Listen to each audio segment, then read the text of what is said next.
Olá, seja bem-vindo de volta ao canal. Eu estou aqui para deixar uma mensagem muito importante e interessante sobre Deuteronômio capítulo 8.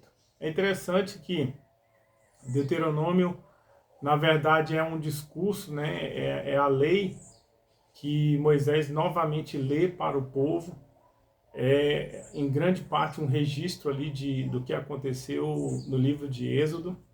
E neste capítulo, o povo está entrando na terra prometida, né? Ele está deixando ali o deserto e se preparando para tomar posse da bênção que Deus tinha para o povo.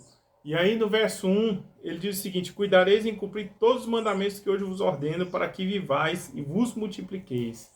É interessante que aqui Moisés relembra a lei, os mandamentos e os estatutos da palavra, e a condição para que o povo vivesse ali na terra. Ou seja, o povo só teria uma verdadeira vida se colocasse Deus em primeiro lugar, se obedecesse aos mandamentos do Senhor. E da mesma forma eu quero dizer para você que está me escutando que a verdadeira vida não está na força do nosso braço, não está apenas no dinheiro, não está na nossa capacidade, está em nós colocarmos a Deus em primeiro lugar e cumprirmos os seus mandamentos, né? Nós vemos que o peixe, você não precisa mandar ele nadar. Nós vemos que o gavião, você não precisa mandar ele voar, ele vai voar. Você não precisa mandar o macaco subir numa árvore, porque em geral os animais e a criação eles cumprem o seu propósito. O único ser criado que dá trabalho para Deus somos nós, que muitas vezes Deus fala no nosso coração, Deus usa os seus mandamentos e nós queremos testar. Deus criou o sexo e a família, né, para viver em harmonia debaixo do seu propósito, mas nós queremos testar, falar, não, vou namorar aqui 6 meses, 1 ano, para ver se dá. E a gente vê uma sociedade ocidental inteira quebrando a cara, porque quer fazer conforme os seus mandamentos, conforme o seu propósito, conforme o que acha, né? E não o que Deus acha. Então veja que na entrada da terra, quando Moisés está para introduzir o povo ali à terra prometida, ele fala o seguinte: cuidareis em cumprir os mandamentos do Senhor para que vocês vivam na terra, né? E ele fala o seguinte: e entre e possua a terra que o Senhor prometeu sob juramento a vossos pais. Veja que Deus é um Deus de promessa, Deus é um Deus de palavra. Aquilo que ele te prometeu, pode ter certeza que no tempo certo ele vai cumprir. Porque Deus havia prometido a terra a Abraão, a Isaac, né, reiterado a Isaac e a Jacó. Só que Deus vai cumprir o seu propósito ali por volta do ano 1400, né?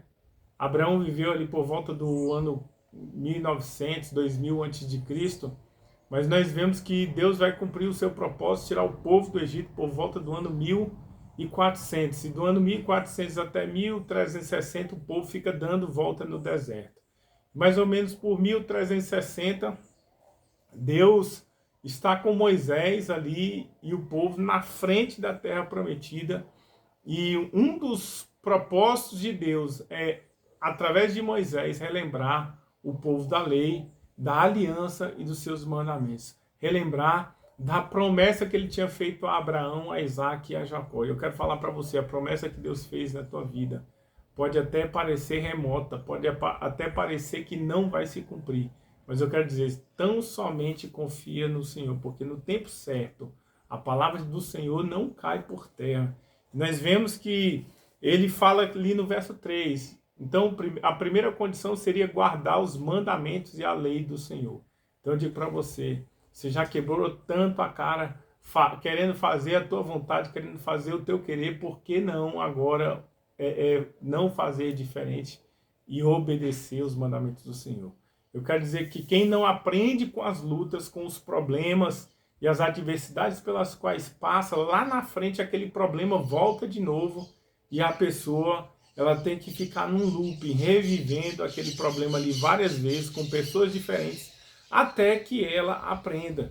E eu vou perguntar para você, até quando você vai quebrar a cara nesse erro, nesse problema que você sempre enfrenta, né? E ele vai falar o seguinte, então o primeiro requisito era guardar os mandamentos. Segundo, recordar-te-ás, está no verso 2 lá, recordar-te-ás de todo o caminho pelo qual o Senhor teu Deus te guiou no deserto estes 40 anos, para te humilhar, para te provar, para saber o que estava no teu coração, se guardarias ou não os seus mandamentos. Então, um requisito sine qua non, um requisito essencial para que quando Deus, né, nos levar à bênção, nós venhamos permanecer, não nos esquecermos de quem nos levou até lá. Ou seja, se você está abençoado hoje, pode ter certeza que não foi na força do seu braço, não é na sua capacidade, né? Quando Deus te colocar no local que Ele preparou, o local de honra, Deus dá o mesmo mandamento aqui, ó, te lembre, né, do caminho que Deus te guiou. Se lembre das lutas, se lembre das adversidades. E Ele fala aqui, recorda-te do caminho pelo qual Deus te guiou e pelo qual Deus permitiu que você viesse a passar fome e passar por necessidade. Ou seja, Deus é criador dos céus e da terra. Ele detém o domínio de todas as coisas, mas o texto aqui está falando que Deus propositalmente deixou o povo passar fome, passar por lutas e por adversidades. Para quê? Para saber o que estava no coração do povo. Eu quero falar para você que muitas vezes, né, nós achamos que Deus não está nos vendo, mas quando a adversidade e as lutas vêm, é o próprio Deus que permite para saber o que está dentro do nosso coração. Porque nós só conhecemos uma pessoa quando nós damos poder para ela, ou então quando nós retiramos o poder dela, quando nós permitimos que essa pessoa ela passe por uma escassez, por uma adversidade, por um problema.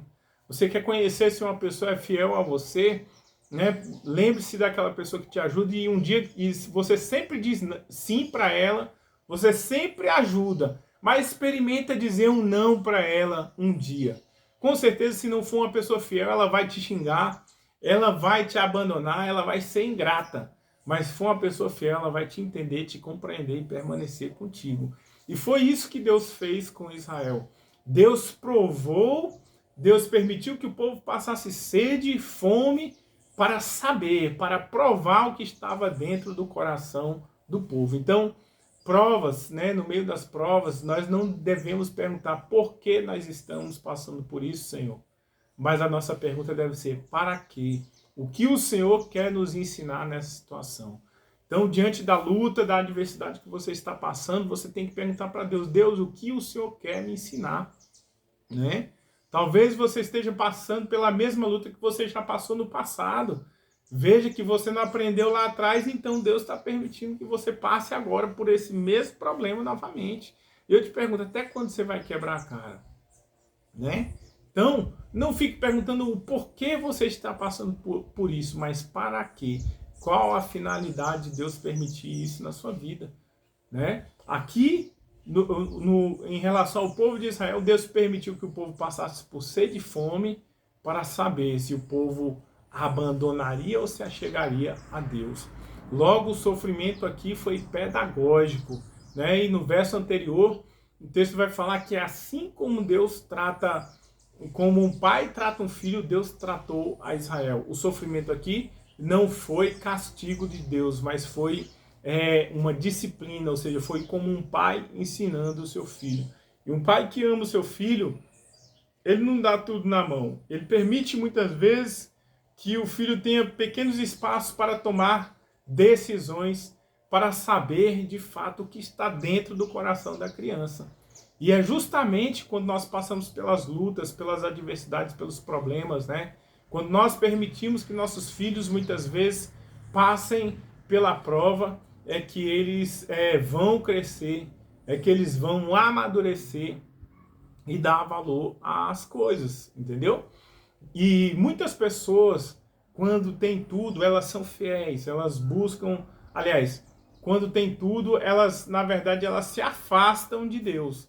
Quando estão passando na prova, vão para a igreja, oram, buscam a presença de Deus, mas quando recebe, né, o relacionamento que estava buscando, quando recebe ali um trabalho, quando atinge um objetivo a qual estava buscando, a pessoa muitas vezes abandona a presença de Deus, abandona a casa de Deus, deixa de orar, deixa de ler Bíblia e deixa de buscar a presença do Senhor.